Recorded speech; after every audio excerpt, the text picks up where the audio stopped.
Good evening, viewers. Thank you very much. Welcome to Punchline Africa Television, broadcasting from the Political Command Center in Africa. Thank you very much for watching this show, Matsanga, Africa Perspective. Ladies and gentlemen, this evening, it's my honor to invite Professor P.L.O. Lumumba and other participants on this show. It is also my great honor to discuss what ails Africa. One of the biggest countries in Africa is falling to pieces. It's going down every day. If we don't speak about it, we might not be able to be called Africans anymore. The country of Nigeria poses a great threat to the entire stability of the continent of Africa. The country of Nigeria, a population of 220 people, with almost no administration, kidnappers, terrorists, Boko Haram,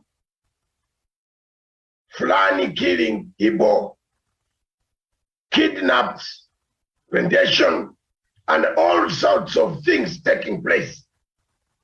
President Buhari is more committed, is more concerned with power and giving power to his own people that he likes, but not concerned about the country of Nigeria. And therefore, it is our pleasure this afternoon, this evening and afternoon in Lagos, or evening in Lagos, or Abuja, or Onitsha, or Enugu, or Port Harcourt, wherever you are, for us to listen to the story. Why is it that Africa is more preoccupied with elections, more than preoccupied with security? Most African countries are talking of elections. There is nobody talking about the future of the Pan-African continent, the continent of Africa. People talk about elections only.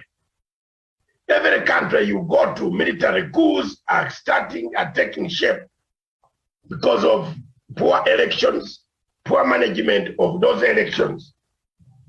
And this is what has caused Africa the problems that we see. Ladies and gentlemen, on the panel, today we have Professor P.L.O. Lumumba. Is coming on and off, but I believe he's gonna, stabilize and talk to us. But Miriam is my co-host. She's going to take us through, give us a few notes about Nigeria. What is going on in Nigeria? What has taken place? On the panel, I can see Ben Okeke, Daniel Wesonga, Uche Orisa, Samuel Tawish, SYL. I don't know who you are, but it's better to come out and you show our face so that we know you, or you don't need to show your face. But tell us the real name, because there is no name SYL. And Miriam Ogutu in the headquarters back in Nairobi. I'm Dr. David Matsanga from the Political Command Center. Back to you in the headquarters in Nairobi, Miriam. Take it to our next stage. All right, Doc, thank you so much for that as we wait for Professor Lumumba to join us back. And now just a recap of what has been happening in Nigeria in the recent past. Former President Olusegun Obasanjo now is saying that President Muhammadu Buhari has done his best and that Nigerians should not expect anything more from him. He was speaking at an event organized by the Global Peace Foundation and Vision in Africa in Abuja on Monday, and former President said Nigerians should be concerned about making the country a better place after Buhari's tenure.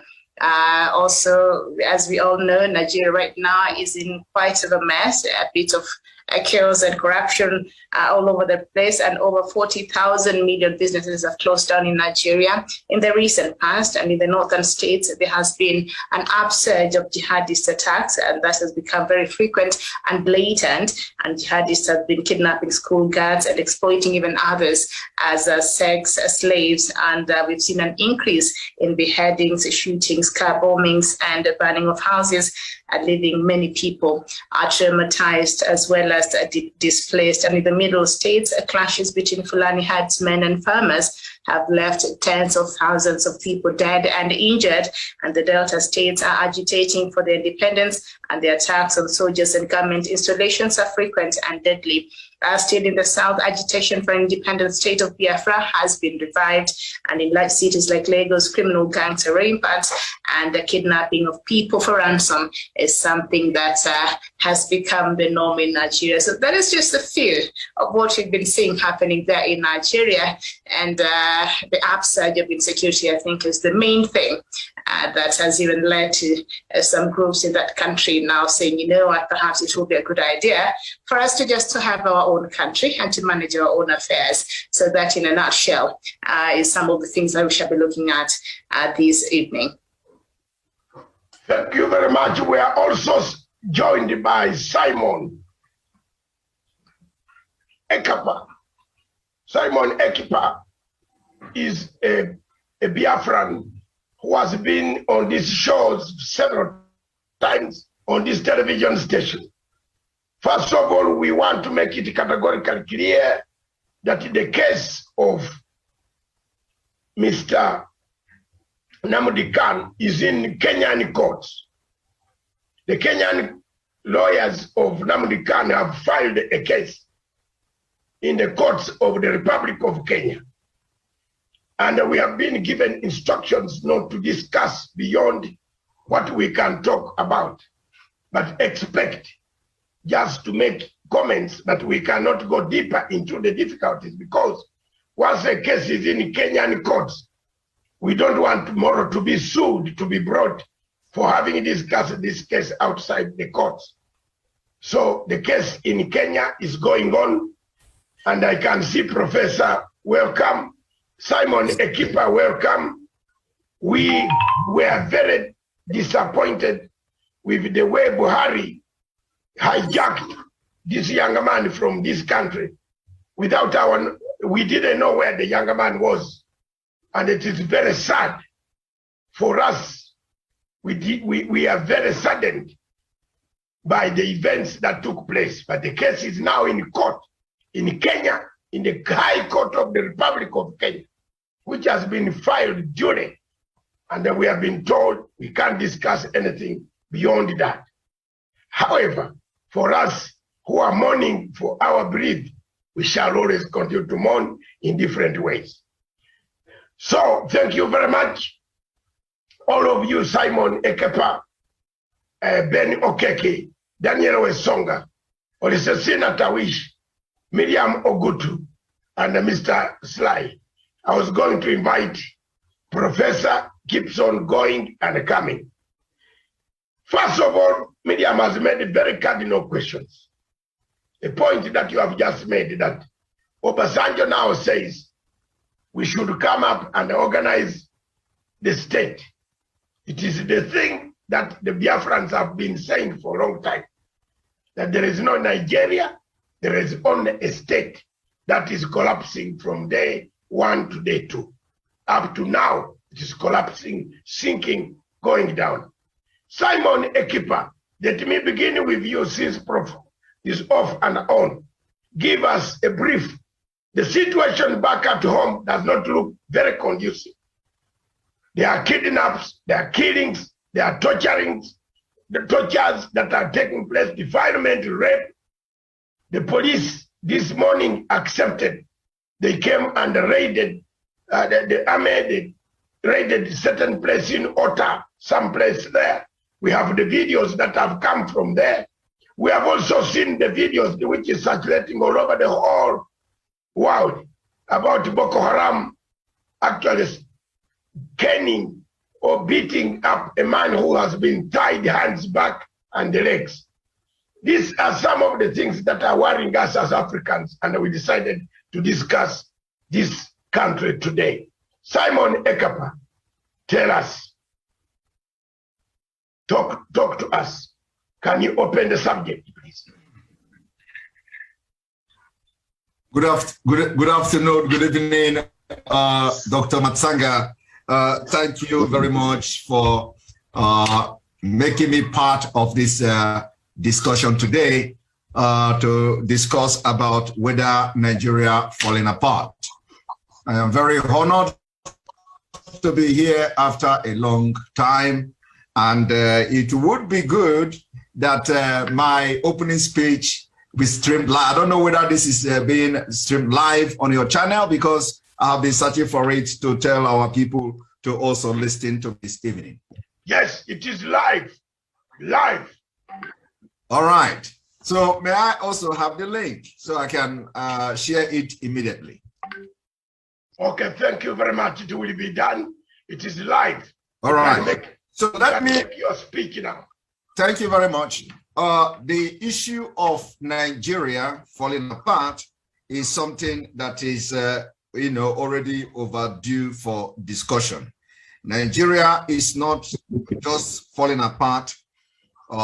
Nigeria, I would say, has collapsed up to 70%. What is going on in Nigeria today is a complete evidence of the government complicit in terrorism. The terrorism going on in Nigeria is government sponsored. Just a few days ago, videos surfaced online where helicopters were seen delivering arms and ammunition to bandits in Nigeria, to terrorists in Nigeria. It is only in Nigeria that terrorists use airspace, Nigeria airspace, unchallenged. So Nigeria government is complicit in this. And as I'm talking to you today, the Boko Haram openly have put a checkpoint in the highway in Borno State. So, considering the fact that the terrorists are gaining ground in Nigeria, it has become imperative for every other person all over Africa to come out and raise alarm. The alarm we are raising is not like anybody is going to do anything, but as we create awareness for other people to actually understand what is going on in Nigeria, the better for entire Africa. If Nigeria blow up today, like as you know, we are suspecting that it may, if it blow up today, it is going to affect everybody in Africa. Nigeria is a very big country. We have people from Nigeria scattered all over Africa. Not just Africa, but other parts of the world. And those places where Nigeria are residing in Africa, the government must also have a responsibility, and they must understand that as a member of the African Union, they have responsibility to solve problems within Africa. And the Nigeria problem have already a solution. The question is, do we have the same understanding, and do we know the problem of Nigeria? Once these two questions is answered, like, do we know the problem? Do we have the solution? We are going to solve it. The problem of Nigeria, I have always said, is a dangerous diversity we find ourselves. We have seen that this diversity is not working, and it will never work. Now we are facing a very serious jihadist movement for the conquest of entire Nigeria. They want to Fulanize Nigeria and turn Nigeria into Islamic State.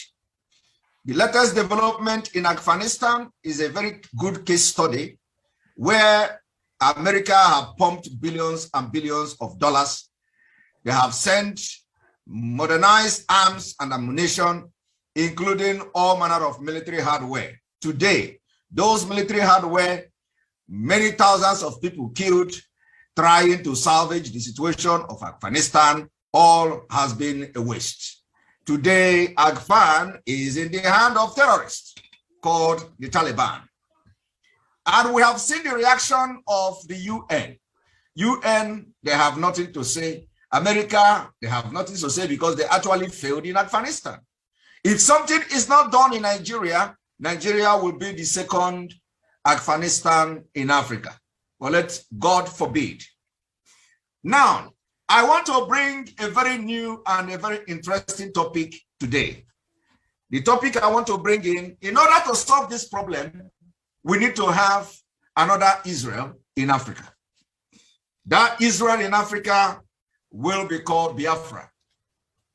America must begin to look inward and look outside, and at the same time, begin to work towards having another Israel in Africa. We are descended of Israel, according to the history, the Biafra people. So that Israel in Africa must, as a matter of fact, be supported by other African nations, so that the war on terrorism will be fought once and for all, and we are going to once more enjoy peace in Africa before the coming of the colonization and the colonialism. Because during that time, before Africa was colonized, we were living in peace, we were having politics, democracy, and all that, without any interference, without any problem, and we can enjoy that peace once again if the right things are done. Let me also make it very clear today that the coming of UN is to maintain peace, stability all over the world. UN is failing. The same thing is African Union. They are failing. The United Nations agenda and the purpose was to make sure there is peace and stability. Now, in Nigeria, for example, when you have this problem happening in Nigeria, how do you make peace to happen? Look at the problem they are having in Nigeria. We are complaining that we are not one people. We are complaining that it is not, we are not, we cannot fit into one nation. It is not because of the number, it is not because of the population, but because of the diversity, which is a very dangerous one. So we are asking that for the UN and the America and Europe and Africa to solve the problem in Nigeria, we need to disintegrate Nigeria along tribal or ethnic line. And already it is there from the historic time that Nigeria were forcefully joined together by three major ethnic groups, the Hausa, the Yorubas, and the Igbos. Now we are not even talking about Hausa again. Hausa has been conquered, and what we have in Nigeria now is Fulani. Everybody is talking about Fulani.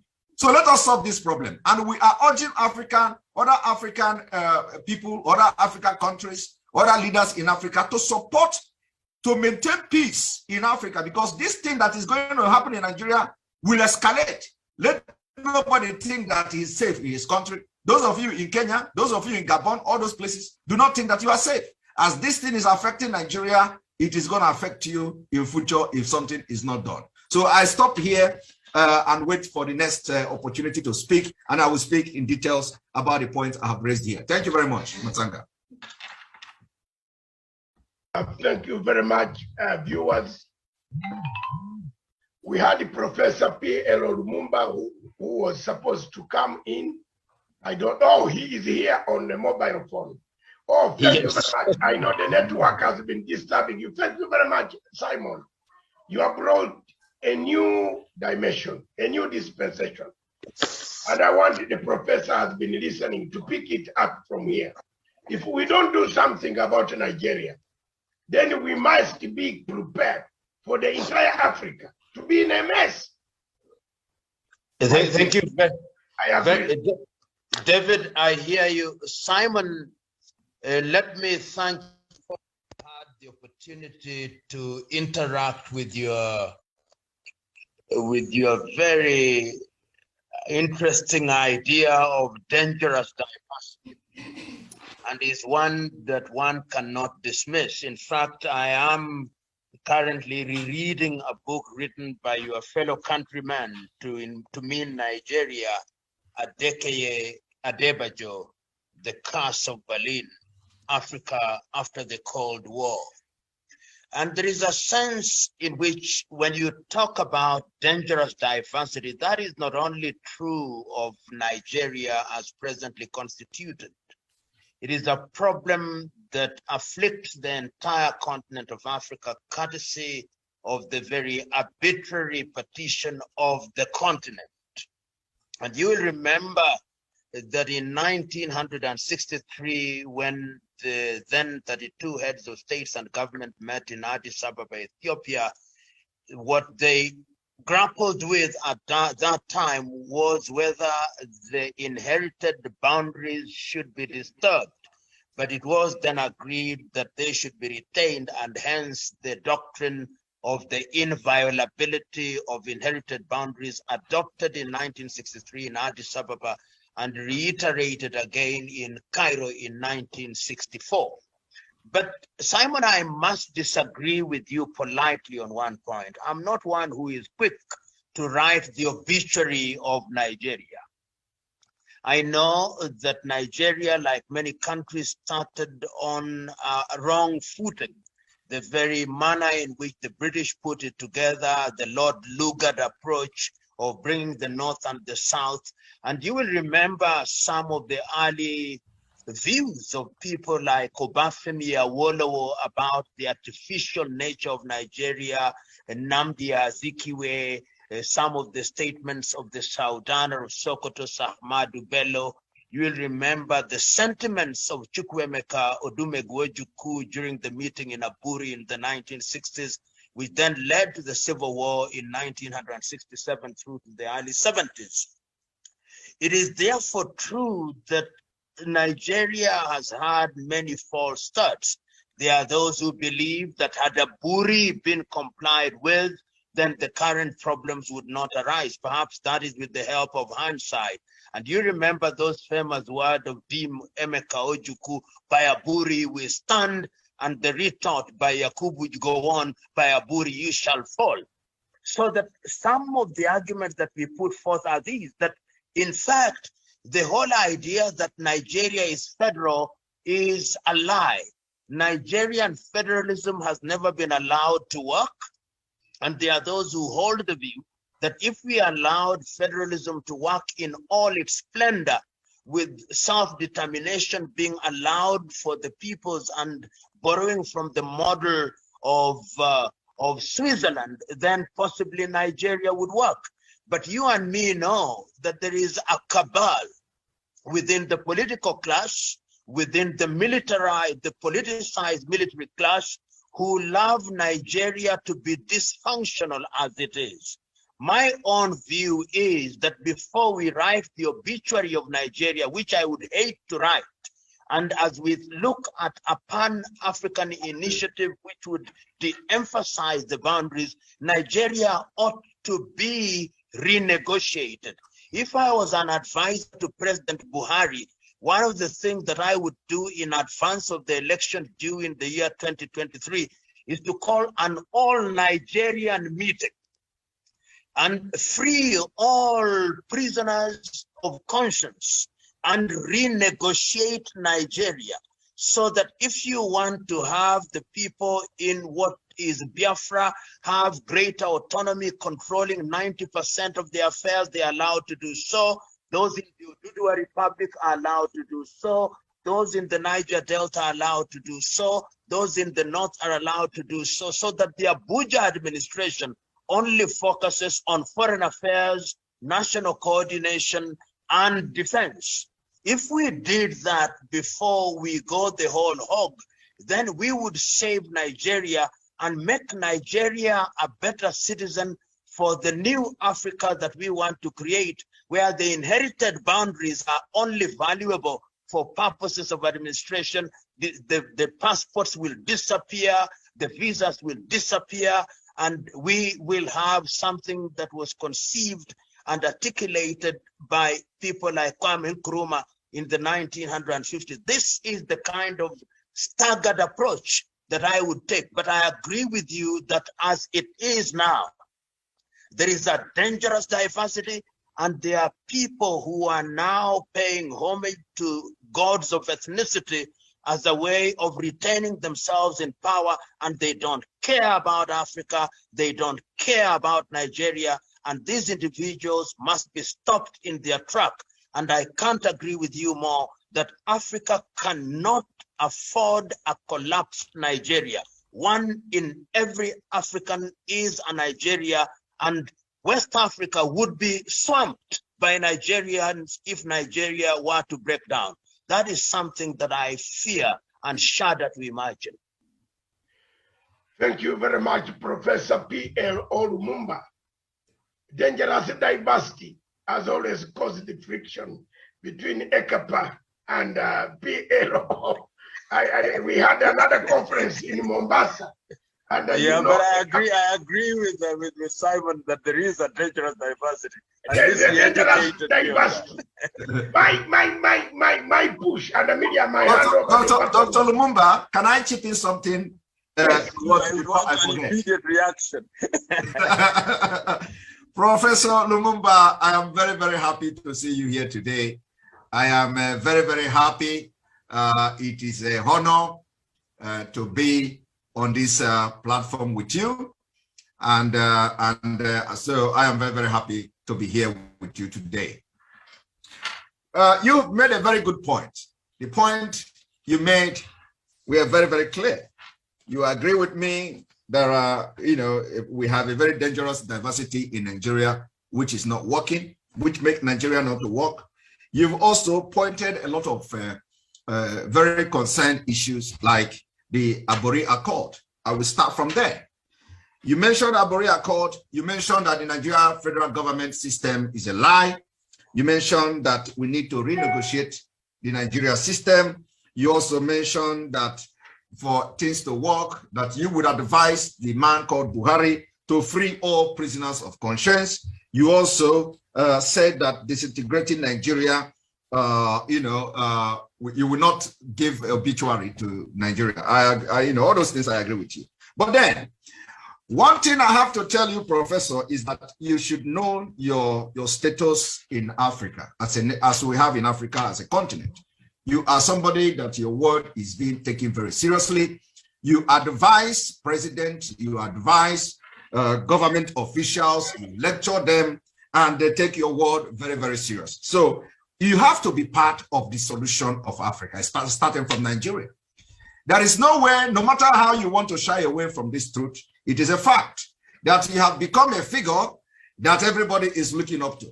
And you must live up to expectation. You must make sure that you leave a legacy that you deserve. You deserve a legacy of somebody, not just about lecturing the politicians and political leaders in Africa, but you are going to leave a legacy that of Mandela, Madiba, because for you to be propagating the Pan-Africa ideology, you are going, even if I may even use the word even better and more bigger than what we have in the name of Madiba. Now, for us to solve the problem of Nigeria, you have to put yourself in our shoe. In as much as you love Africa, in as much as you want Africa, the kind of ideology you have for a better Africa, you have to first of all put yourself in our shoe. Those of us from Nigeria and from Biafra, you have to first of all put yourself in our shoe. What if you are the one? What if you come from Biafra? Would you be saying the same thing? That's, of course, if you find yourself in political class, like we have today in Nigeria, we don't expect you to change from what you are saying. But what if you are in the position where we are today, where we have traveled abroad, traveled all over the world, and we participate in building this nation, we participate in building some countries where we find ourselves, and we are doing very well. Would you have the same opinion that you don't want to give obituary to Nigeria? The answer is no. So I understand also, because you are a very influential person and you speak with them and lecture them, try to make changes, try to build Africa that you have always wanted. One thing is this: respect and understand. Sorry, I think I have a network issue. Can you hear me? We can hear you. I can. All right. At least I can. Okay, thank you. Until Nigeria understand that the Abori Accord, which was truncated, which was abandoned, until they revisit the impunity done to that Aburi Accord, Nigeria can never ever know peace. It is going to be like this, and it is going to get worse every year by year. Aburi Accord was a sacrilege done to the people of Africa, because everything that happened in Nigeria will affect Africa. So the question is, why are people not advising the people in Nigeria to look into the content of the Aburi Accord? They have forgotten about it. How many years now? And nobody is thinking about it. Today, we are hearing a lot of politicians advocating for the restructuring of Nigeria. The same thing that was discussed in Aburi Accord. It was the same restructure. And when you hear that restructure, you watch the body language of the Fulanis that are controlling Nigeria. They don't care. They don't want to know, because that is not their agenda. The agenda and their purpose in Nigeria project is to take over the entire Nigeria and control it. Professor Lumumba, if a federal government of Nigeria, if the system of the federal government in Nigeria is a lie, why should we continue to live in lies? Why should we continue? Why should we continue? That's number one. Why should we continue to live in that lie? And number two, if we are going to, yes, if we are going to renegotiate Nigeria, we have been renegotiating Nigeria, but the problem is that some of you are not understanding the people we are living with in Nigeria. That is why you need to know the Fulanis, what they are doing before you can think of renegotiating Nigeria. They can never ever accept renegotiating Nigeria. And what if they will never accept it? What then do we do? Another thing is that you say we should free the prisoners of conscience, the government. I agree with you. And that's why we are fighting to make sure that Mazi Nnamdi Kanu and other prisoners, political prisoners, are released. It is also acceptable, is a political solution. Now, the last thing I want to say is that don't be afraid of a disintegrated Nigeria, because disintegrated Nigeria can never stop the Pan-Africa ideology you are driving. You and I are driving. Rather, the disintegrated Nigeria will facilitate that kind of ideology, because you are going to work with people that are more civilized. Coming from one country or two countries, Biafra and Oduduwa, we are going to work with people that are well civilized and well read like you in order to make that particular Pan-African ideology you are driving at, or you are fighting for, agitating for, come to reality. But with this current Nigeria, it can never happen, because you will see people who are going to be kicking you back, and they will continue to kick it back because they don't want it to happen. If it happens, they are not going to be comfortable in such African continent. Thank you very much. Thank you very much. Miriam, I think I hand over the baton to you, and I want to make my remarks in 3 minutes before Piero Lumumba comes back to counter what Ekpa, and then we move to Okeke, then we have Daniel Tawish and others. My position as a Pan-African, of course, I want a united Africa. But a united Africa with a wound bleeding is not what Matsanga wants. A united Africa with wounds is what I detest. Piero is my friend, but I'm always very quick to tell him that if Kwame Nkrumah kept quiet, if Sekuture kept quiet, if Samora Machel kept quiet, Patrice Lumumba, Baba Tafawa Balewa, Jomo Kenyatta, Obote, Gabriel Nasser, Prahaislas, Africa would not be as we are today. For me, Dr. David Matsanga, I stand for rearrangement of Nigeria. It's a mess. Nigeria needs to be rearranged. The way, Piero, we have gone to Congo. For me, I'm a military man. I'm not a civilian. Piero, you are a civilian. I'm a military. If we met with that Buhari, we could exchange. I don't have a mess. Any more time now to waste with people like Buhari. In Congo, let me give you people listening. In Congo, we have had rebel activities 146 rebel organizations, ISIS, coming from Congo to kill us in Uganda. Every day, every morning, every hour.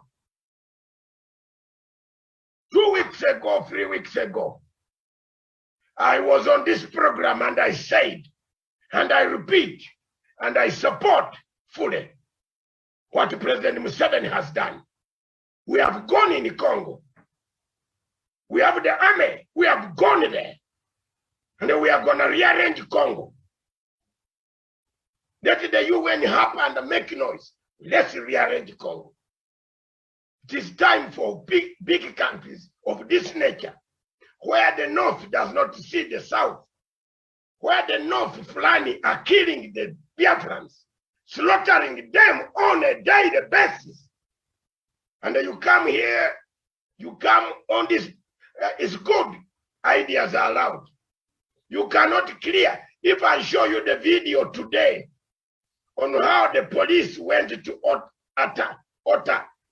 Otta State, how the police were beating people, how Boko Haram was beating a Christian, crying.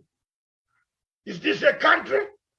Is this a country that you call a country that we don't want to send an obituary? Let's send it early enough. For me, Miriam, Simon, Professor Piero, I stand for a better Africa, a stronger Africa. But an Africa with Nigeria bleeding is not the Africa I want.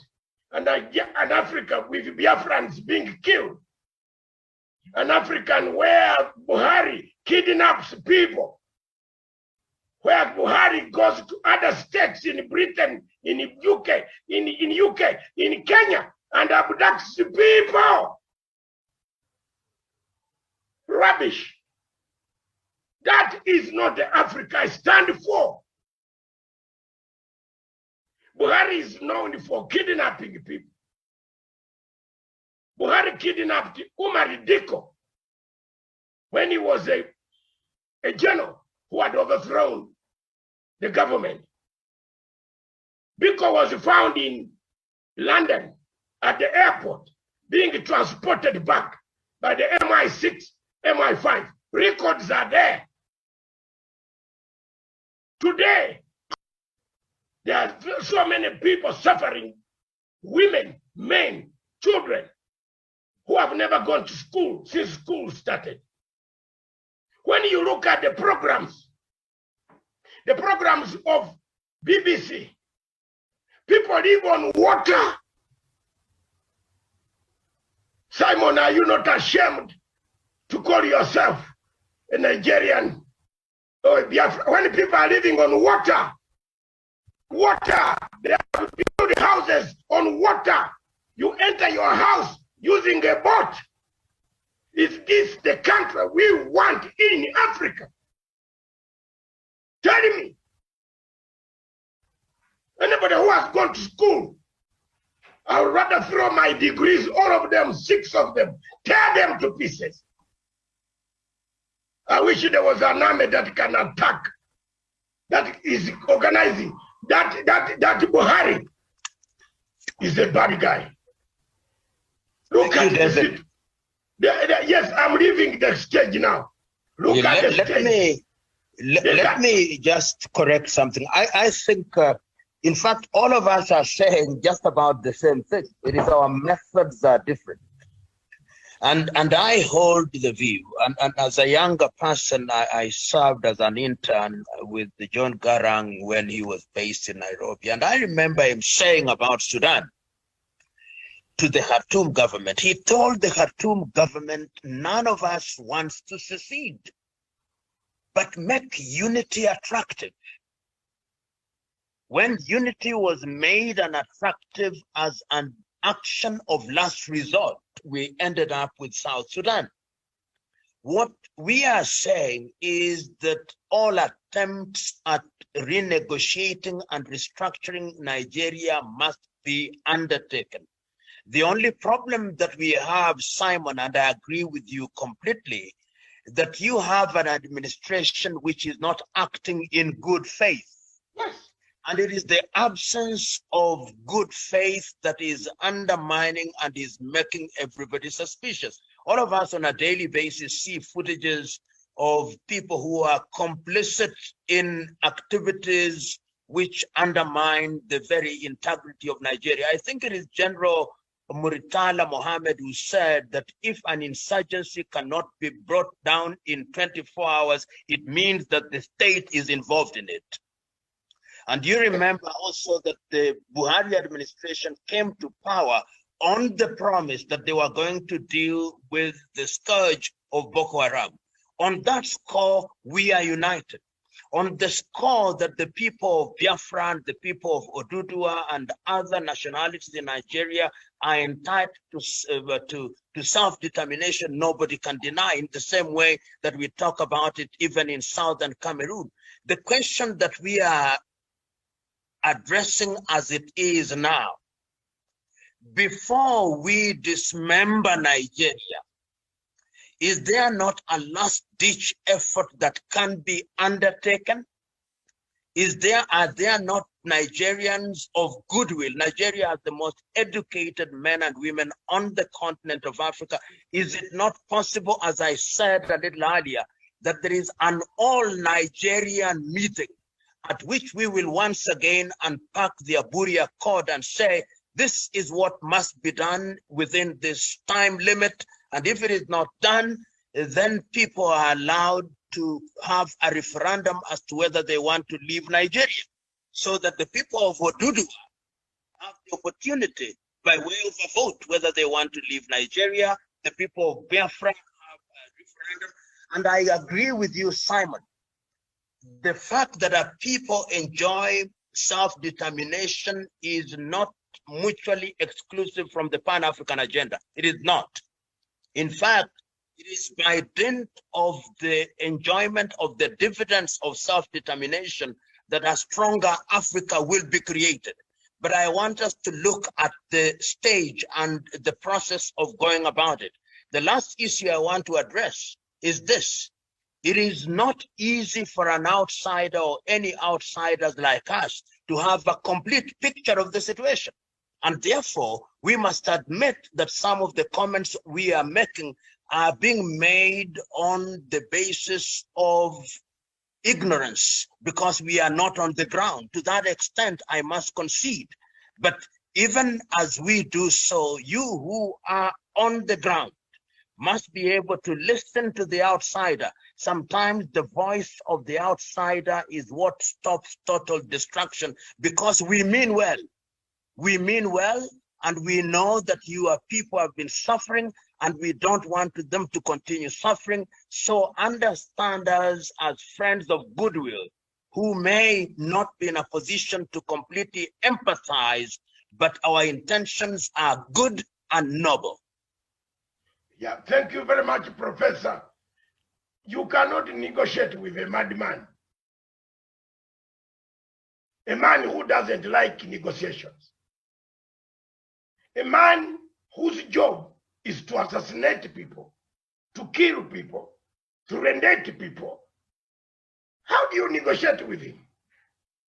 How many people are dying in Onitsha, Enugu, in southeastern Nigeria? Professor, you are saying we are outside. We are not outside. We are there. We know the number of people. If I show you the videos that I get every day from the ground, how people are being slaughtered. Africa must stand up. The AU must stand up. We cannot go on calling ourselves African Union when these guys are suffering. If you look at the number of refugees that Kenya is receiving in Kenya from Nigeria, it's huge. Uganda, Zimbabwe, South Africa, all Biafrans are out, are being slaughtered. They have left. Some who have remained there are being eaten. Buhari has become another Idi Amin, a cannibal. He eats people now. He cannibalizes people. What head of state is this? You call him a head of state? I am waiting for him to go to London to a hospital again. I am myself going to be there. Because that is the way I finished the Abacha. And that Obasanjo is saying something this morning very wise, very nicely. Obasanjo, it is Matsanga and the rest of the people who went to the Nigerian embassy, High Commission every Friday for us to stand and demand the release of Obasanjo. I took part in those demonstrations with Chief Abiola in prison and another gentleman, an activist, whose children I still meet up to today. It is sad that we have kept quiet. We are keeping quiet. The population is being wiped out. God, I don't know how Nigerians will remarry in the future, because all the girls in Nigeria have been taken by Boko Haram. There are very few left. You wake up in the morning, you find Boko Haram has kidnapped 60 girls, 20 girls, 100 girls. Oh my God. Is there no rule of law here? Surely Buhari was a general. If the general has failed, as PLO is saying, Mutala said, if the war cannot be won within 24 hours, then the army itself is involved in the war. And I want to submit to you, Miriam, that it is true. The Nigerian army itself is involved in the killings of these people. That's why the war cannot end. The killings cannot end. Boko Haram cannot stop. The country is collapsing. Professor, we cannot hide anymore.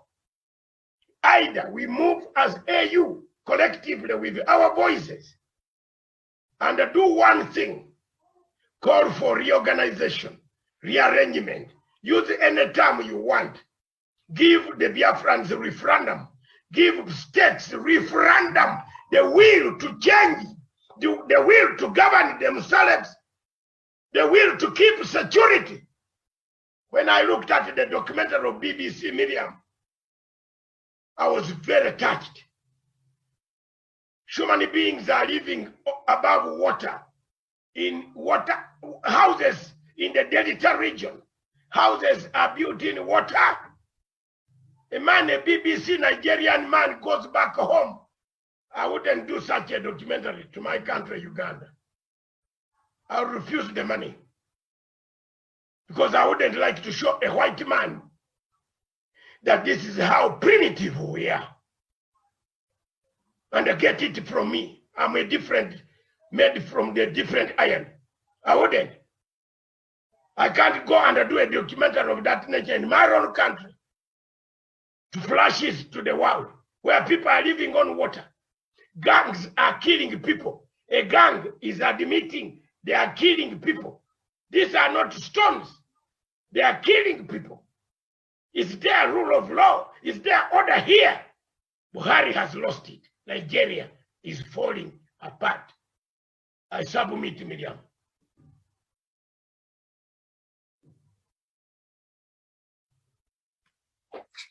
All right. Simon, I see you've raised your hand. Would you like to respond to some of the issues? There are other people. Simon, Mr. Ben Okeke, do you want to speak? Simon, we shall give you plenty of time. All right. Mr. Okeke, do you want to speak and make some contribution, quick ones?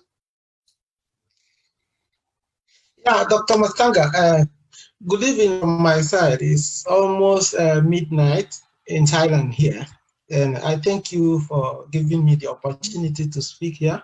And I also greet Professor Lumumba and my brother, Mr. Simon Ekpa from Finland. I greet everyone, and I've been hearing what is going on, like what Master Simon said, that we have a dangerous diversity in Nigeria. So The dangerous diversity, if I may just say something on this with a submission of Professor Lumumba. The Biafrans have been, or our activities in Nigeria have denoted that we want a united Nigeria, because there's nowhere, no state in Nigeria where you will not find a Biafran man. And they are doing their business, they are doing their job diligently according to what the culture and what those countries or what those states want in their state. But today, what the Biafrans are suffering in the hands of the current regime, Muhammad Buhari, is so alarming that we cannot take it anymore. I think a divided Nigeria will serve the Africans and the whole world better than having a united Nigeria. Why I said this? Before the emergence of Buhari's regime, Buhari said in his campaign that he's going to end Boko Haram in 3 months, that he knew that he's going to end Boko Haram in 3 months. But today, security in Nigeria, look at what is happening in the Northeast, look at what is happening in the Southeast, which happens to be the best or the calmest region in Nigeria today. You see what the army is doing over there. So I will say that I strongly support the division of Nigeria. And also, we have to know this, that we, the Pan-Africanists, you understand, have to bear in mind that it's not only the Biafrans. So we are pleading on Dr. Matsanga, Professor Lumumba, like my brother, Dr. Simon Ekpa said, that you are well respected in the global community or in global politics. There are some people who will speak up today, and the Western world, or will I say those in power, will listen to. We might be small, or people will not hear our voice when we speak, but I think if Professor Lumumba could stand very firm or strongly and said that Nigeria, that he support Nigeria should be breaking into different countries, I think some of the world leaders today will listen to them. Even you, Dr. Matsanga, which I know you've always canvassed, or you've always been in a situation whereby you help the downtrodden in Africa. I always start with you, and when I talk with you, I thank you for your courage, and I thank you for how brave you are, because it's not everyone that will speak to the truth, even when so many people will try to find a kind of diplomatic way to maneuver and do whatever thing they want to do. So I think Africa and Nigeria, which is the major topic today, is falling apart. And I believe, and I pray so, that it fall into pieces that will have our sovereignty ourselves, being the Biafrans. I thank you very much, everybody. Thank you very much, Ben Okeke. I want now to give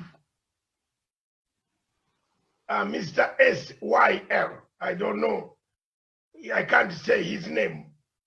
Do you have any comment to make, since you are from the foreign state, from the state of Nigeria, which is collapsing? Professor, it is going, even if you don't send an obituary, it is going down, because every morning you wake up, Professor, you hear another story. So, are you ready? Is he on the line? I've heard it. He's on the line? He's on the line, yes. Okay, sorry. Okay. He's not coming on the line yes, so now.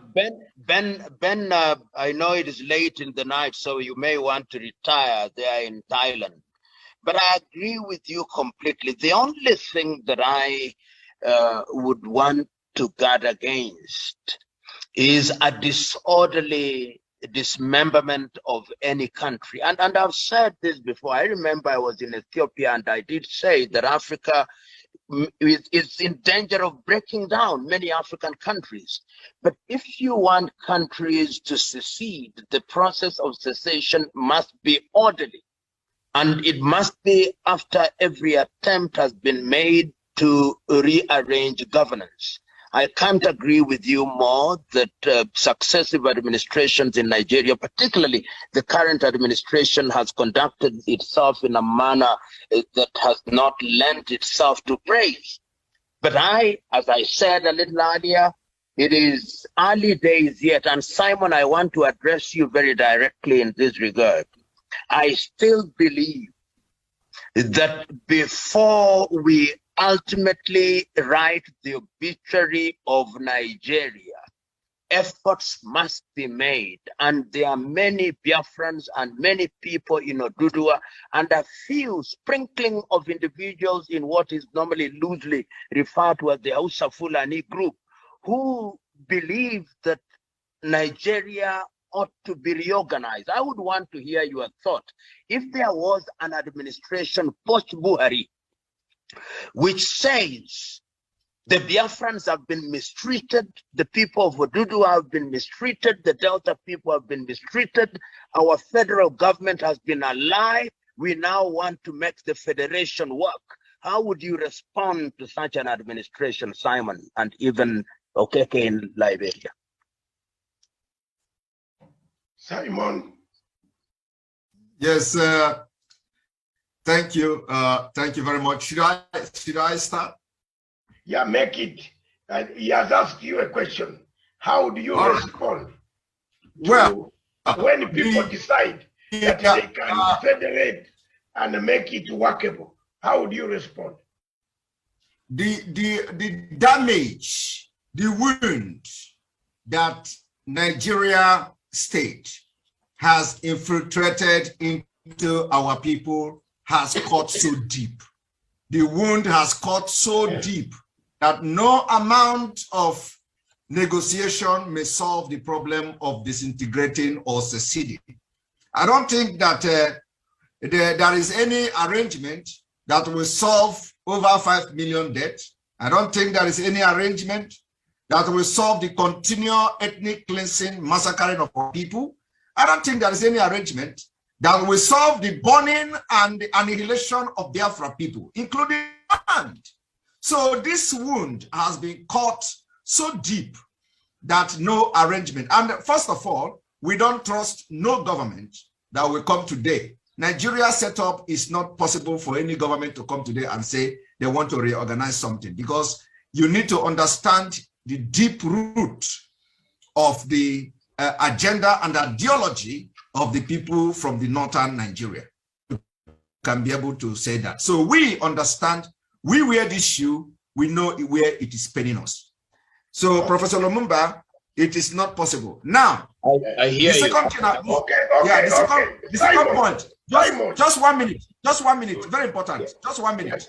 So I want to tell our Professor Lumumba that since you are viewing this thing from an outsider, okay, you have to continue to believe in what we say until you begin to hear a contrary opinion, a very objective contrary opinion. That's all I want to say. So for now, since no other people are coming to challenge what we are saying, you have to believe us, because everything we are saying is available. You can see it yourself. Like Dr. Matsanga said, they are seeing the killing and all that. So you believe our plight. If you begin to hear another contrary opinion, objective one. Thank you. Hey, Simon, let me tell you one thing before David and others come in. There is no better ally than one who is persuaded by force of reason. Yes. So if you recruit people by way of force of reason, those will be allies who understand the issue. And I think that there is need, and perhaps this is one of the things that is happening through this program, that there is need to lay bare the issues on the ground in Nigeria and in Biafra consistently so that those who have doubts and those who have no information get this information, and then when they are speaking, they speak from a position of knowledge and confidence. Yes. Okay, let's to cool all this. Let's play one clip, just for 2 minutes. One clip, and the production team get the clip where the Nigerian army, police, DSS something, they are together in Ota State. Play that clip. Leave the clip of Boko Haram gaining one Nigerian Christian. We shall play that one at another time, but play the one where they went in Ota State 2 days ago, and how they handled the people. Let's play that clip. The clip will be ready in 2 minutes. So let me come to Tawish. Tawish, for me, my hands are already clean. We need to, something must be done on Nigeria. The state is gone. A country that produces oil and the people sleep on water. The houses are made out of water. A boat, you are going on a boat, you are entering from water to the house. My Jesus Christ, is this a nation? And then Buhari does not even care. People are coming from the north, killing those southerners. The Biafrans are being slaughtered on a daily basis. People are saying, give us only the freedom, the independence, if possible, the referendum. Let's choose. Do we want to remain together? The marriage is not worth it. Why don't you give them that democratic right for them to choose? You can even stagger like the European Union and Britain. They did a marriage was over. The marriage was over, but they staggered the departure. Nigeria needs that strategy, a formula where we can stagger. Even if when the Biafrans said they want to go, give them time to leave. You can stagger them and they don't live at wholesome so that they destroy, which is the worry of Professor Pierre Lumumba, that we could get more problems in doing that. But people have been demanding for a right, a democratic right of a referendum. And nobody can give them a democratic right of a referendum. Samuel Tawish. Dr. David Matsanga, thank you, colleague panelist drawn from all over the world. Indeed, Dr. Matsanga, this is a very, very good discussion we are having tonight. And from where I sit, I really can understand and feel the bitterness, the anger, the frustration that mostly the Biafran people are having. And when I listen to Simon speak and others, really, I can have that feeling that they've gotten to a level where if it is not about that total freedom, then there's nothing else that can really replace, regardless of whether we can continue to have these negotiations. Because as we speak today, the people of Biafra have only but been asking for President Buhari and even other regimes to just but allow a referendum to take place so that they can determine their fate. Maybe it is going to provide a solution to this problem. It may not be guaranteed that maybe having a referendum may end up in the people of Biafra maybe getting that which they have been pursuing all along. But if that is the only thing they have been asking for, they have been agitating for, it is what has made so many of their people really to be killed, most of them to be displaced.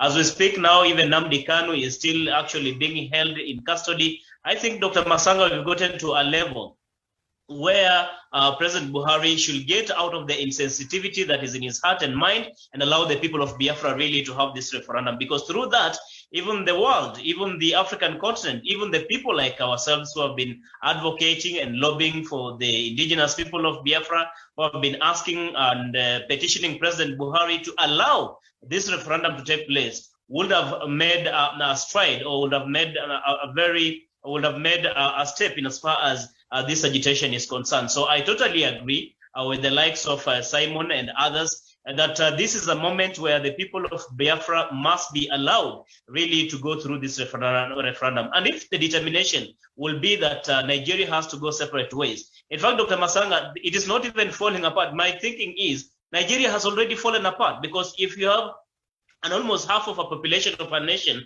are really going through a different direction and asking for this referendum, where most of their people have been killed, yet President Buhari does not want to listen, does not want to sit down and have negotiations. That is why you see there's a lot of frustration being exhibited. These negotiations have never actually borne any fruit ever since, because again, what makes it difficult for President Buhari and others in his regime really to allow this referendum to take place, because he knows by the end of the day, the people of Nigeria will vote overwhelmingly for the Biafran to have a nation of their own. And I think that is the worry that President Buhari is having. So he wants to continually hold them and have them around to continually frustrate them. And this is not what we want in the continent of Africa. So I agree largely with Simon and even most of the viewers drawn largely from, of course, Nigeria, and particularly the Biafrans, that the only thing that will guarantee them the freedom that they have been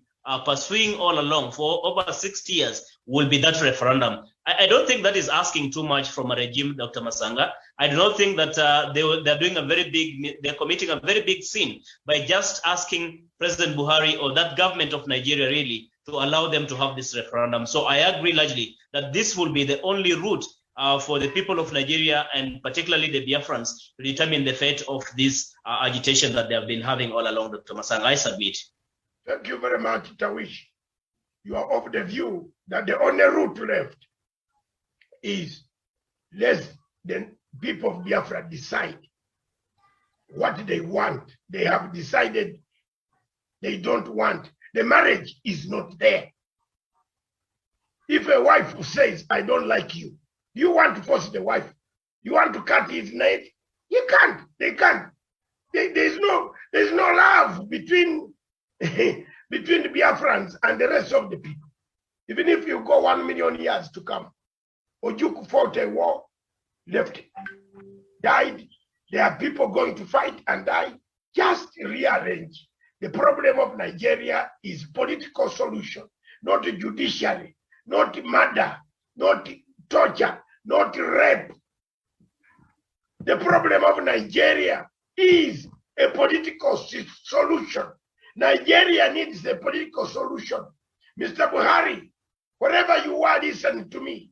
You have not studied more than I have. Although you went to school much earlier. I studied political science. I don't see anywhere in the way you can solve the current stalemate that you have without a political solution. You can't use the military. You can't, the military are corrupt. The military are eating each other. The military, look at this video before we bring in Paul on the phone. Look at the video. This video is from Nigeria. Today, about 0100 hours this morning, a joint security team comprising the military, the police, and the DSS stormed the camp in Oda in Imo State and Lille community in Anambra State. Yeah, and when we got there, we noticed that the community has been deserted. These boys have taken over the community. They've carved out swaths of land for themselves, and that is a brand of insurgency. There is nobody, it's just a ghost town. Everybody has disappeared from this town. And in course of the raid, the security forces were able to rescue the Eze from Okigwe, Eze Ihenacho Ndukwe, who was kidnapped some days ago. And then we discovered a lot of decapitated bodies. And surprisingly, in the 21st century, we noticed that people practice cannibalism here, because we saw human flesh being roasted. It was an eyesore. And we recovered a lot of vehicles. We saw a lot of dead bodies. What they do is to kidnap. They kill some of them they behead them, and then they roast Yes, we have arrested a good number of them. Of course, they engaged the security forces, the military, the police, and the DSS. They engaged us, and we've made a lot of arrests. And I want to commend the security agencies in Imo State, the DSS, the Army, the Navy, the police, the Civil Defense, all of them, for putting their heads together and making sure that at least Imo people will come home to celebrate Christmas.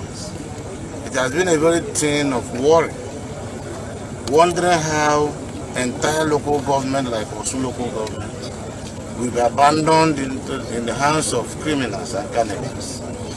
From what we have seen, you will not agree with me that these are ordinary criminals and bandits who has no future, who has no plan, who are killing human beings and roasting human beings, eating human beings, cannibals. How else are we supposed to treat this kind of idiots if not to ensure that the law takes its course?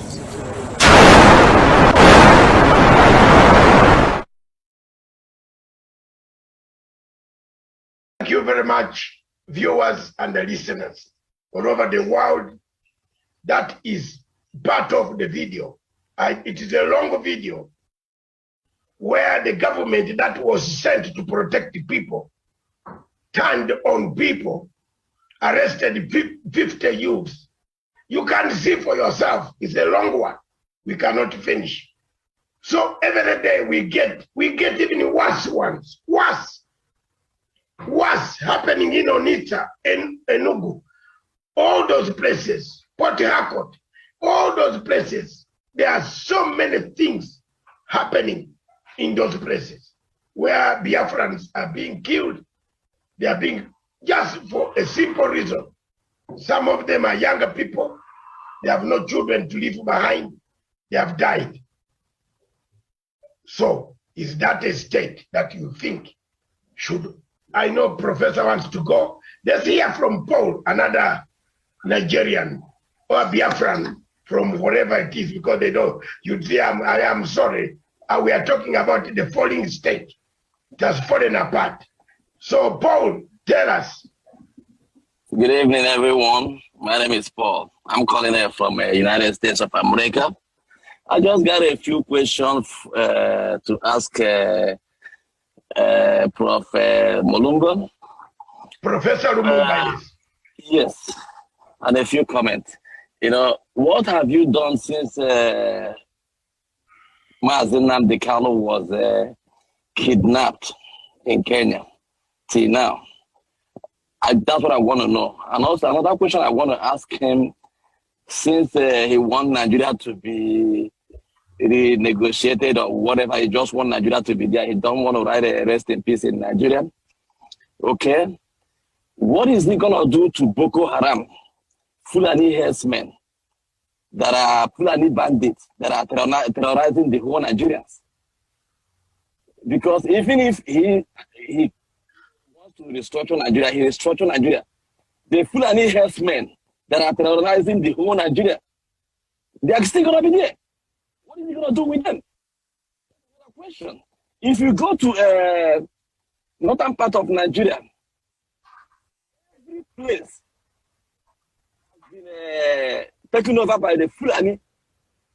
Indigenous Christians, Hausa Christians, all of them has been chasing away in their villages. In refugees camp. This is a clear evidence to show you that Nigeria is at war. There is no place we find a refugee camp if not in a war zone. It's at war. Part of Yoruba land, they are at some of them are in refugee camps. This is clear evidence that Nigeria is at war. That the Fulani are the one indigenous people of Nigeria out of their place. If you go to central, North Central, which is a middle belt, they call North Central. Right now, as we are talking, those areas, Fulani are killing the indigenous people. And Nigerian government are not doing anything to show you that Nigerian government are the ones sponsoring Boko Haram. So that's the point. How is Patrick Mulumba is going to solve this problem of killing? Thank you. Thank you very much. On the question of Nnamdi Kanu, Professor has talked for a long time. Simon, myself, we are taken unaware of the events that took place. We didn't even know that Nnamdi Kanu was in Kenya when we actually interviewed him 3 months before his capture. We didn't know. We only discovered he was in Kenya. But the matter is in the police. Not in the police, in the courts of Kenya. Professor Wajikoya, another professor who is a friend of mine, one of the people that I helped to go to school in London, Wajikoya professor, if you ask him, he will tell you. We have encouraged him to take up the case in Kenya, and it is in the courts of Kenya. And as a result, we cannot maybe discuss much on a matter which is in court, which will be finished maybe this month or next month. The rest, Professor PLO can answer. Thank you very much. First of all, of course, the matter is sub judice, but my own view is that a lot more. I remember there are individuals, including Simon, I think, were involved at a certain stage in the early days when we wanted to have this matter taken to court. And I suspect, and I'm saying this rather guardedly, that a lot more work ought to be done to support the case that is in court, because I think there was a sense in which somebody hurried to court without doing certain fundamental groundwork, but I leave it at that stage. On the question on what ought to be done, I think let us not run ahead of ourselves. Everybody agrees that there is a crisis in Nigeria. Everybody agrees that Boko Haram is a terrorist organization. And in my view, to ask an individual such as myself, what would I do, is not a proper question. Let me just be direct. It says, what is the duty of the Nigerian government and the African Union and ECOWAS in dealing with such terrorist organizations? That would be the right question. Individuals such as myself can only raise voices. And I think that I'm one of the very few Africans who speaks consistently and boldly about this. And that is the only contribution that I can make. Beyond that, I think you'd be expecting too much from individuals. Individuals can only do what we are doing. I don't have an army. I don't run a state. I'm not a head of state. What else can I do beyond raising awareness in the manner that we do boldly and consistently around the continent and around the world? I would want the gentleman to respond to my question. What else does he want us to do that we don't do, given our limitations as individuals? Let him respond to that question. Because, David, there is also the tendency of individuals to expect individuals such as us who raise our voices to do what we cannot possibly do. I want him to respond to this question. What does he expect individuals to do beyond the awareness that we are raising? Yeah, we have raised awareness. Yeah, what else do you want us to do? What do you want P.O. Lumumba, myself, and others to do? Beyond what we are doing. Before that happen, please, Professor Lumumba, I am very happy that you mentioned something here from the beginning. You know, I'm not going to go into details because of the profession and all that. You know how what we have done, you know how I have reached you about this particular question this person is asking. Of course, not like that particular question, but when it have to do with Mazi Nnamdi Kanu abduction. You know how I started, you know how I reached out to you, and I know your promise, and I know how seriously you take that particular issue and case. And I like the fact that you have mentioned it here. You mentioned Simon from the beginning, and then you also mentioned that something more ought to have been done, you know, background work. So I'm happy that you mentioned this. It is a record. The record I want to just point out is that when this all happened, I know how ready you were, and I know that you are still ready to help in this situation. And I reached out to you and you gave me your word, and it is going to be on record. And I want to make it publicly here that you were ready to go to work. But today we are still, people are coming to ask you questions because they don't know what have happened and what have transpired. And it is very sad because I respect you so much. When I reached to you, you were ready to take you were ready to just go all out. It is not, Simon. Yes. It is not on the PLO who has been. Yes, I know, but yes, I know. You are, of course, you as well. But I am just addressing the question. You understand? Because he asked Professor Lumumba. So one thing is that when they see us talking on social media, they don't know what we are doing behind. I know what we have done, and I know what has transpired, and I know what Professor Lumumba was ready to do. And they don't know about it because we don't talk about it. Yes, because I gave you the number of Professor Lumumba to contact him. Exactly. He's the only constitutional lawyer who can arrange this issue and finish it. Because we didn't understand. Some of us, up to today, let me tell you, have been condemned. Yes, I've been condemned. Which is very bad. Which is very bad. I have been a friend of Biafrans for 6 years, doing voluntary work without anybody giving me $1. $1. And when this happened, I didn't know where this gentleman was. I didn't know. Had I known that this gentleman was in Kenya, I would have not taken an interview. Let me tell you, Nigerians today, I would not. He requested me for the interview. I did not request for the interview. But had I known that he was in Kenya, I would have advised him. He told me he was in London. I didn't know he was in Kenya. And therefore, this matter is before court. We don't want to discuss much. The Kenya government is in court. The family is in court. I'm happy the brother has understood our position, my position. I did my best. I have done my best. I brought the stars of the Biafran people on top. And everybody talks about Biafra. For the last 6 years, I've suffered being harassed by Buhari regime, by the embassy, wherever I go. I am not bothered. But because I fight for the truth, that if you are oppressing people asking for a referendum, you don't give them a referendum. You send people to kill them at night. Then what type of presidency is that? Lumumba, Dr. Matsanga, just for the record, that our brother do not need to answer question from Lumumba. It is not necessary.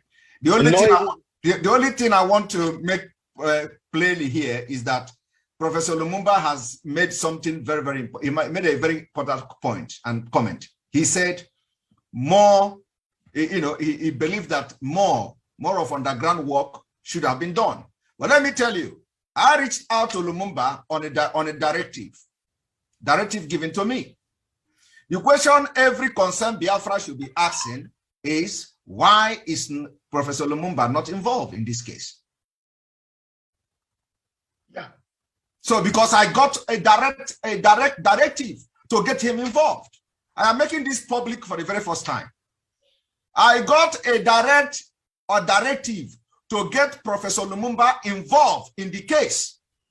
So when people come here and they see what we are doing on social media, they think we are just making a broadcast. I reached out to Professor Lumumba and he was ready. And today he has made a comment which I like very much, that more of underground work ought to have been done. And it was not done. But the person who had this problem gave a directive that I should reach to Professor Lumumba, and I did. So anybody coming here to ask Professor Lumumba, what are you doing? Have you asked yourself a question? Because this is what you don't know. So when I rise up and begin to talk, I have a reason. Because our leader made it specifically clear that Professor Lumumba should get involved. So the question today is that why did the people who have the privilege to make him get involved refuse him? Thank you. Thank you very much, Paul. Lumumba is not amused about that comment you made, and don't talk more. Yes. We would like to, yes, Piero is not very amused because he wasted a lot of time preparing, trying to do more about this case. Then all of a sudden it was taken somewhere else. It's not a problem. We shall wait. It is in the courts. Let's see how it comes. But let's forge on. Let's tell Buhari that there is need to release Nnamdi Kanu. Nnamdi Kanu is a political scenario.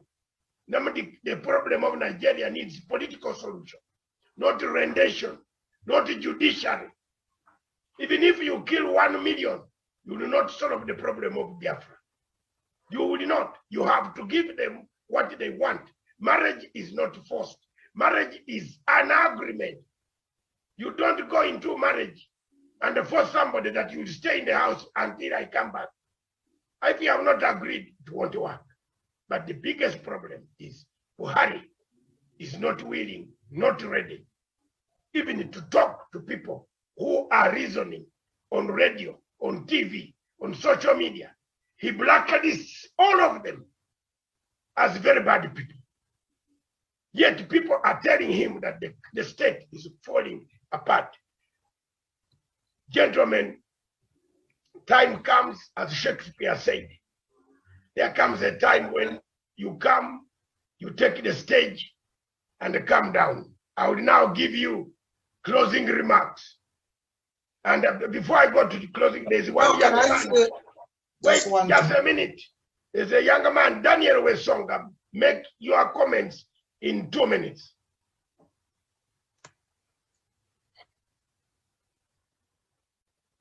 Daniel.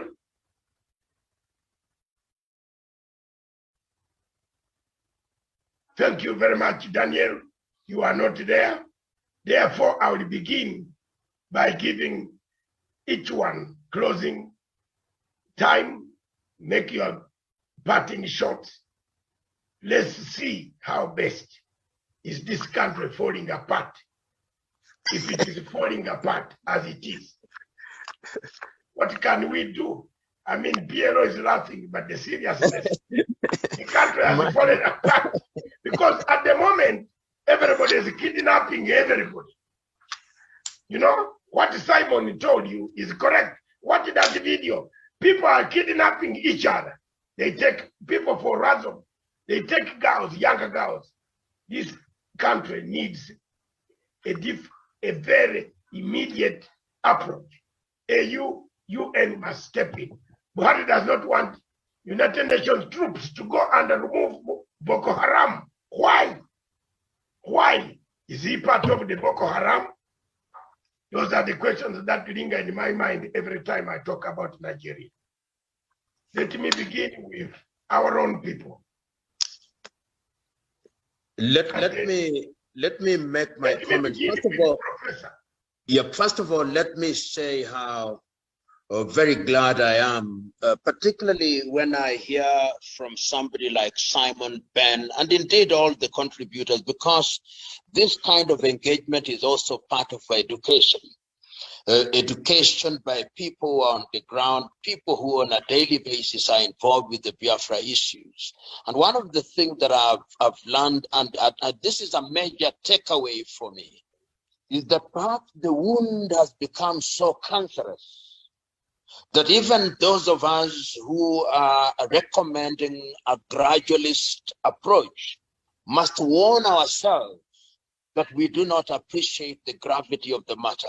And I stand warned accordingly, and I believe that those who are in a similar position as myself are warned, and I believe that the Nigerian administration should also be warned that perhaps the Rubicon has been crossed, and when they make recommendation, there is a trust deficit, which makes it difficult for the people of Biafra and indeed Odudua to believe that they are negotiating in good faith. So that is the kind of takeaway that I have, but I believe that the people of Nigeria are owed a duty by the current administration to ensure that deaths do not occur in the manner that they are, and people's rights are not trampled underfoot as we hear and see on a daily basis.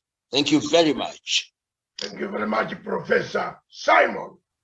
Closing remarks. Or do you listen to the others, then you close? Okay, maybe I can listen to them and then I will close. Mr. Okeke from Thailand. I know it is past midnight. In Thailand, you should be in your bed. Madam is waiting. Madam is waiting, but make some comments. It's an important topic for me, so I don't have to sleep. Thank you very much for all the contribution, especially my brother Simon. I know everybody is working very hard, especially Dr. Matsanga. I always talk with you, like I said, on daily basis, even for more than a year or 2 years, we've been in contact, and we always talk about Nigerian issue, Pan-African and African continent problem.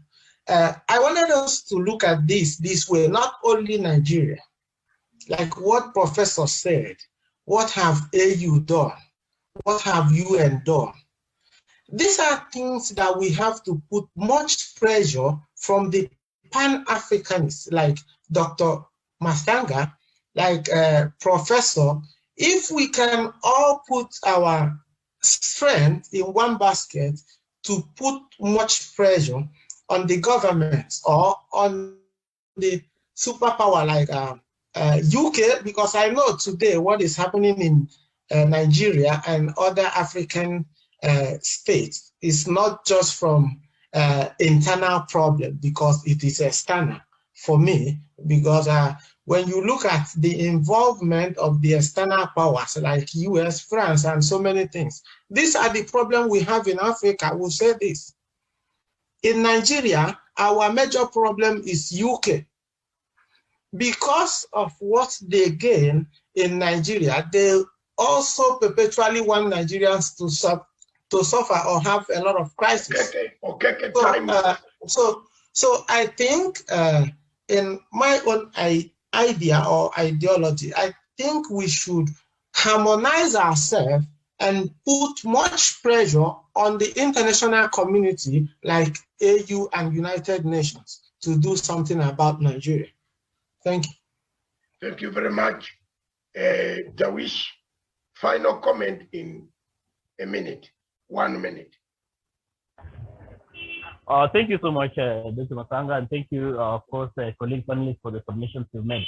And I think, Dr. Matsanga, from listening to the speakers and the submissions they've made, there's something that comes out very clearly, that in as much as we continue to talk about this matter, this problem in Nigeria, the people of Biafra are still and remain determined that the only way and solution to this crisis will be a referendum. And I agree with you, Dr. Matsanga, 100%, that this is a matter that does not need a legal approach. It is more of a political crisis that needs a political solution. So finding a solution to this problem will need a political approach. And the political approach in this sense, Dr. Matsanga, will be more of allowing the people of Biafra or Nigerians, for that matter, to go to a referendum to determine their fate. And I think this is something that is anchored in the Nigerian constitution, and why President Buhari cannot allow it to happen begs a lot of questions than answers, Dr. Matsanga. So my submission would be that let President Buhari really allow the people of Nigeria to go to this referendum so that they can determine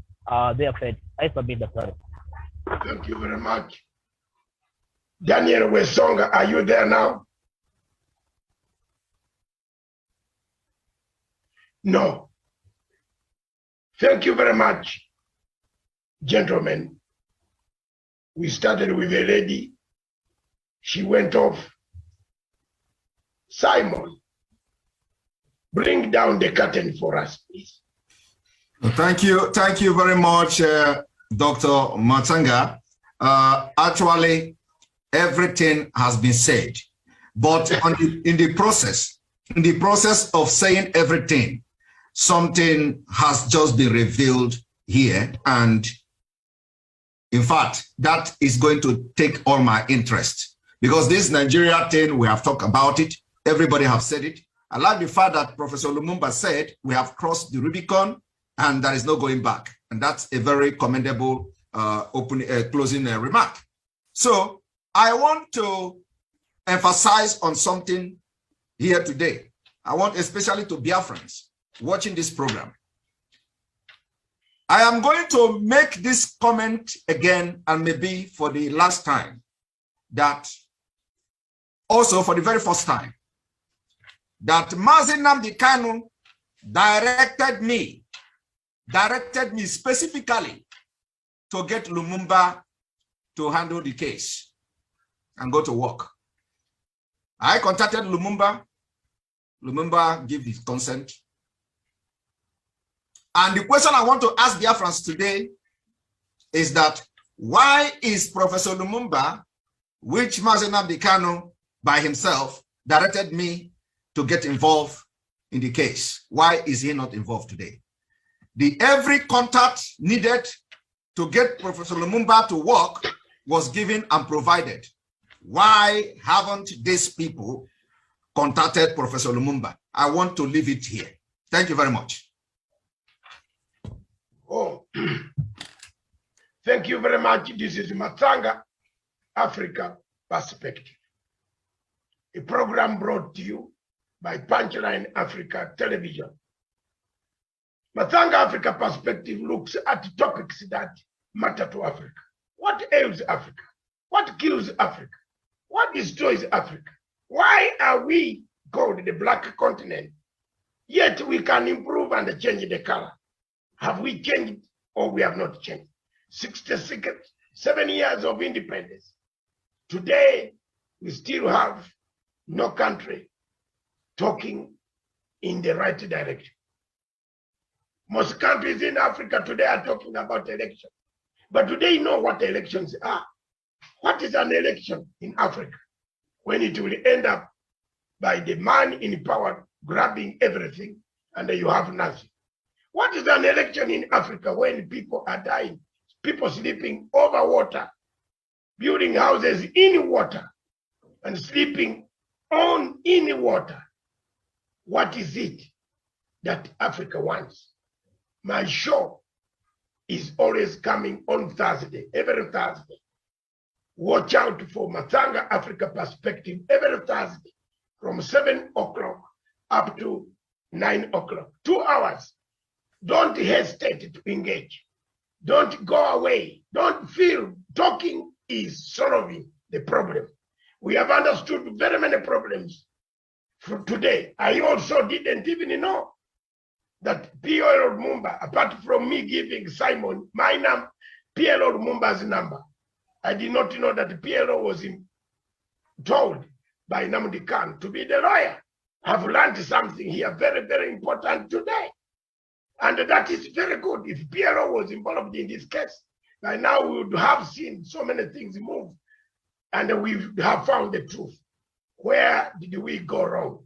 We want to thank the people. We want everybody. We want to appeal to Buhari that the solution of Nigeria being Nigeria is a political solution, not a military, not a judicial, not a rendition of opponents who just say they want a right to go away.